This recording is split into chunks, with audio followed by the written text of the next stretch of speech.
Congress governments have always opposed caste census. Caste was not included in all the census operations conducted since independence.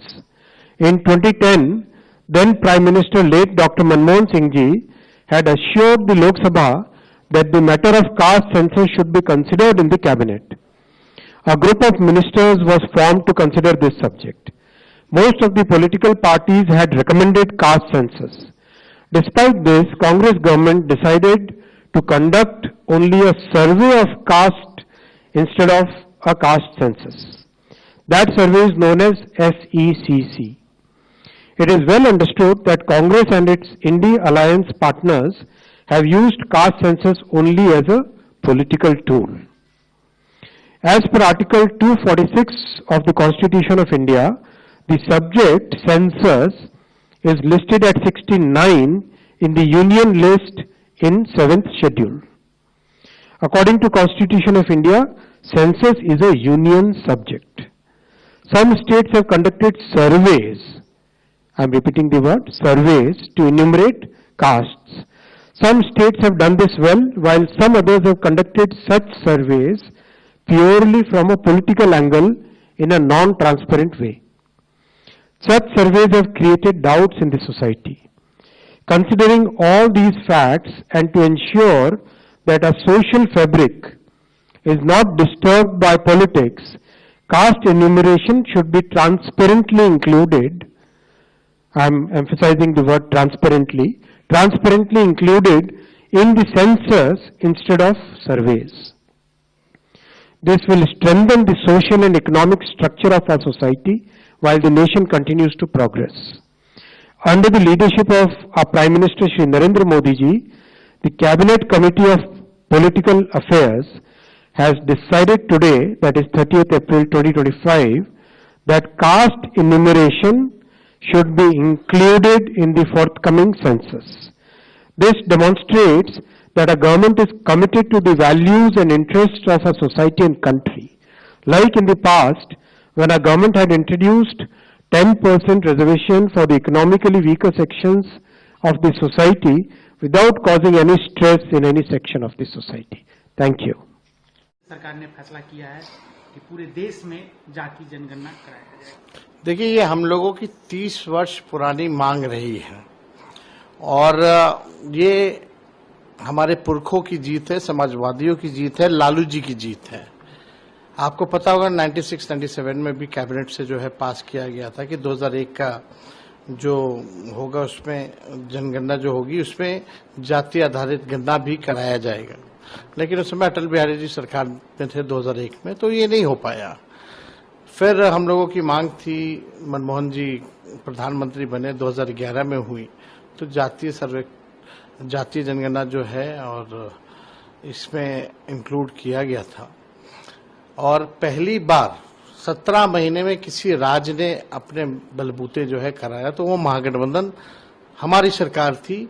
तब जो है बिहार में जाति आधारित गणना हुई और पूर्व में भी इससे पहले हम पूरे बिहार के सभी दल के लोगों को लेकर के प्रधानमंत्री जी से मिलने गए थे, तब प्रधानमंत्री जी ने मना कर दिया था। पार्लियामेंट में इनके कई केंद्र मंत्रियों ने मना किया, लेकिन आज हम लोगों की ताकत देखिए, समाजवादियों की ताकत देखिए कि इनको हमारे ही एजेंडे पर जो है काम करना पड़ रहा है।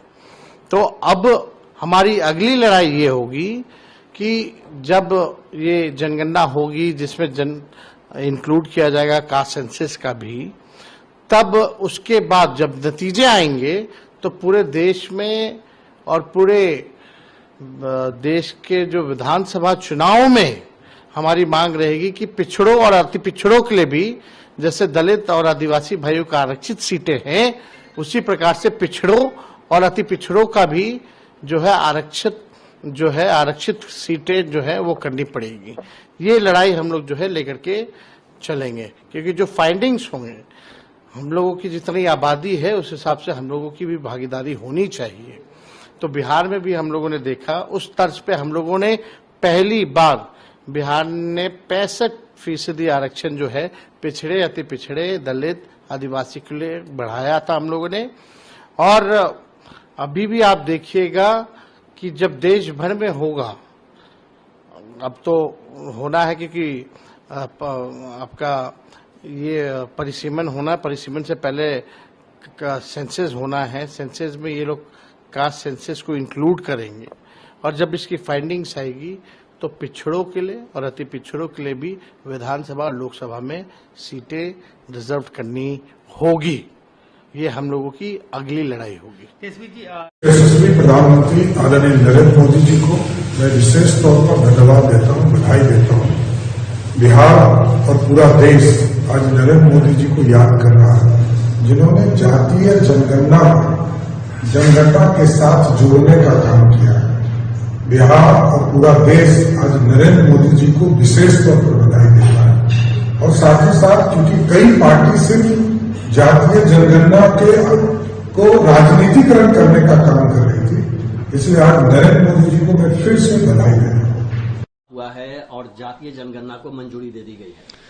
ये बड़ा और ऐतिहासिक फैसला है जिसके लिए मैं अपनी तरफ से, मेरी पार्टी लोक जनशक्ति पार्टी रामविलास की तरफ से मेरे प्रधानमंत्री आदरणीय नरेंद्र मोदी जी का हृदय से आभार प्रकट करता हूं। मेरे बिहार की 14 करोड़ जनता की तरफ से और समस्त देशवासियों की तरफ से मुझे लगता है आज एक लंबी जो हम लोगों की इच्छा थी, मांग थी, ख्वाहिश थी, आज हर उस देशवासी की इस ख्वाहिश को मेरे प्रधानमंत्री ने पूरा करने का कार्य किया। लंबे समय से मेरी पार्टी इस बात की हम लोग मांग करते थे और कई बार हम लोगों को एक दूसरे के सामने दिखाया जाता था यही कह के कि बीजेपी अलग राह पर है तो उनके सहयोगी चिराग पासवान अलग राह पर हैं जब वो जातीय जनगणना की वो मांग करते हैं। पर आज एक बार फिर से साबित हुआ कि हमारी सरकार हर उस फैसले को लेगी जो जनता के हित में हो, जो गरीबों के हित में हो। जातीय जनगणना का सबसे ज्यादा असर देश के तमाम उन गरीब जातियों से आने वाले लोगों को होगा जो संभवतः अभी तक मुख्य धारा के साथ नहीं जुड़ पाए हैं, केंद्र राज्य सरकार की योजनाओं का उस स्तर पर लाभ नहीं ले पाए हैं जो अपेक्षित था।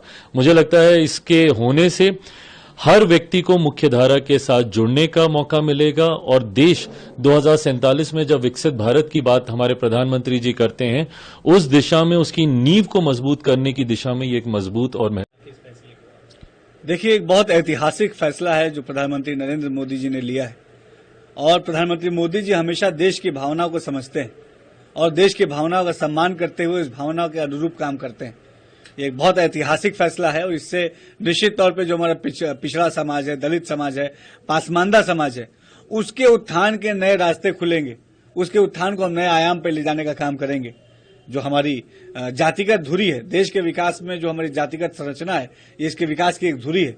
इस धुरी को और मजबूती इस जनगणना से मिलेगी और यकीनन पूरे देश के पिछड़े, दलित और पासमानदा समाज के लिए एक बहुत बड़ा ऐतिहासिक कदम जो प्रधानमंत्री मोदी जी ने लिया है, हम सब इसका स्वागत करते हैं।